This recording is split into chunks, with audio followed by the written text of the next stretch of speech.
خانگی خدا کده رای است. با واسه او قوت و انرژی نیست. با واسه بیم شوخو نداریم. این وطن به این رقم باشه، ملت به این رقم باشه. کی شهید میگم با خدا دلم پر میشه. این نام کدام مردی را بگیریم. 3 روز 4 روز بشینیم نام شهید نوشته کده بریم همین. این 100,000 نی، 200,000 نی، 300,000 نی. تمام شخصیت های ما از جمله آل انگل شمار چند تمام دید. از دیگر خود به توطیه کشته آمده رایید. و این خاطر دیگر ما مردم نی چوکی نی دیگر. با یاری خدا، با کمک ملت، با کمک شما دوستا، باز یک بار دیگر اینا را چپه کده یک میزنیم و اینا را از تیرات او طرف از کوتل سبزک این طرف از لوگر بالا کلک ببینید چقدر ادنا اثر میشه. مقاومت کرد کشته میشه. باز این کیا ورده از وزیرستان اینا را؟ از کجا آمده؟ مخالفین ازبکستان اونجا چه میکنه؟ مخالفین تاجیکستان چه میکنه؟ پیش ما همه اکتا پر پلان بیگ. این بیگا را هم رقم گرفته بودیم با شما باز همتر میگیریم از گل نشان. تخلیه کنه منطقه جغرافیای این مردم افغانستان. تمام آسیای میانه را به تشویش انداخته. با ازبکا دا تشویش. هیچ تشویش نداشته باشه. ما به دنیا با اطمینان گپ میزنیم. از همین جبهه مقاومت شورای عالی مقاومت حمایه بکنه. اگر تای 10-15 روز سزا از کوتل سبزک نبرآمد شما نام ما را یک آدم دیوانه بانید. نه مارشال دوستم، یک مردم از جان زیر آمده. این بدبخته هانز در خیال است این مردم یک وقت مردم ما و شما را ازبک خامکله میگفت، ترکمن ها را ترکمن غول میگفت، تاج هزاره را این جواله. فکر کنین آنز در خیال است بدبخته خودشان شیطان پرست. اینا مسلمان نیست. خانه میره در پیزاوات کجا ازبکای ما را در میته همه در داد. اینجا رفته در جایایی که کجا را در میته همینجا که زمین مالچار زیاد است. حالا کانال بیاید زمین های سارشارت اینا را تبلیغ میکنه. جند آمد این جندی کار کرد. پیغمبر ما و شما خلفای اسلامی علما استاد صاحب خلیلی اینا خوب میفهمه کدام از اینا آمده جنده مسلمان کرده بود، جنده دستگیر کرده بود. این بدبختا این جنسازا را قطع جندشان به جزای عملشان میرسانیم. و جن باور داریم جن هست، لیکن باید رقم جن تو میای 4 تا غریب و غراب بیچاره ترسو غریب ازبکا را خانه ایش در میتی. چرا خانه یک بای چه پشتونه در نمیتی؟ چرا در خانده برو قندار اونو میگه ما تو جن. سعی کنیم مردم ما را به این رقم میترسانه بگره در خانه.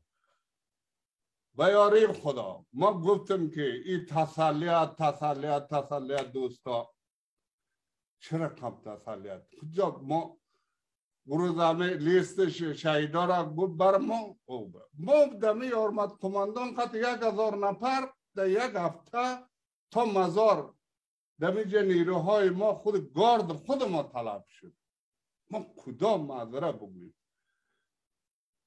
گپ دوستا همه امروز آرام ششتنم همه جنسازا شرک است.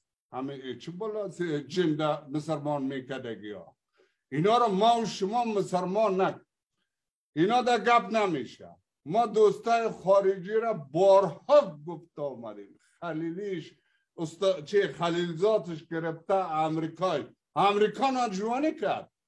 امریکا ناجوانی نمیکرد، همه مردم از بالای مارشال دوستم تیر شدن هم لغت کرده کار آسان نیست. ایره ما میشناسم کلگیشه طول ترازی کرده گیرتیم.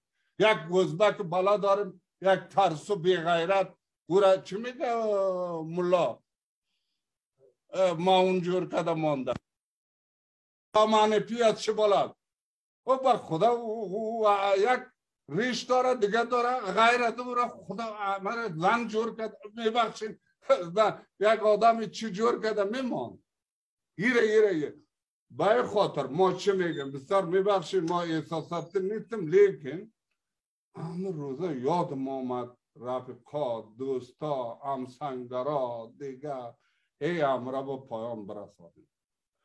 با امید خدا بعد ازم افغانستان پیروز که شدیم اینمی مفکوره اینمی نیت اینمی چی خدا حفظ بکنیم وعدت خدا.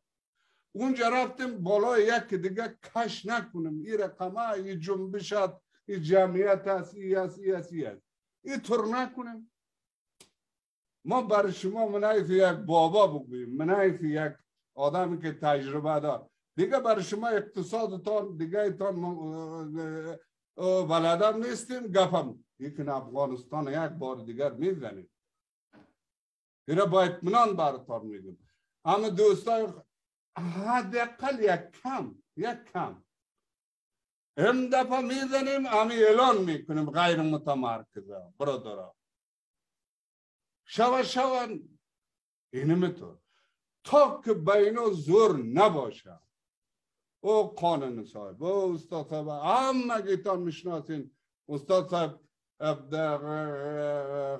خلیلی همه گی بینو گید بعد از که اشرف غنی خائن ما و شما را معامله کرد بارها گفتیم اینا را ما را یلا کو اما تر پیچک کرده زده قوا کرده برم اینا را وادار بسازیم که حکومت مشارکتی و چی اینا چی شود تسلیم کرد ما مردمان. خوب به هر صورتش ما چه میخوایم اما طور اگر سست و چی باشیم ما و شما را میکشم ما را نمیجا توطیه کرد نمیجا توطیه کرد همین گروپ های تروریستی انتحاری دیگر آورد خانه همه ترکا آورد همه شوانه تیاره همه بیپلوت و اشتگاهش همه کماندی ها را آورد همه چی کرد اینا که دید گپ دیگر رقم است خاموش شد میخواد صاحبه به شهادت برسانه امینا تدابیر گرفت امینا قانون صاحب در جریان است در همگی به خاطر ما اشرف غنی را روزای آخر گفت ما را گفت بسیار وضع تباختی شد ما گفتیم ما از کوما بر آمدیم اینجا آمدیم این افغانستان وضعیتش رقم چند پیشنهاد کردیم قبول نکرد اونم ما شما را تسلیم ساخت و یاری خدا ما و شما گفتیم که یک کمی گفت مانده افغانستان تا به هرات تا غور گرفته تا کجا به سزای شما منتظره خود مردم میزنه اینا را با خدا هم خانما میزنه اینا را اما یک دفعه برآمدن ما و شما خوب بود اما به نفع ما و شما بوده خوب دید مردم دنیا هم دید امریکایش هم دید ناتویش هم دید پوتینش هم دید همه چی میکنه اینا کل دروغ میگن با القاعده قطع روابط با دیگه این رقم با داعش رقم و داعش هم خودشان ساخته باخت داره پاکستان گپ ما در کجا بود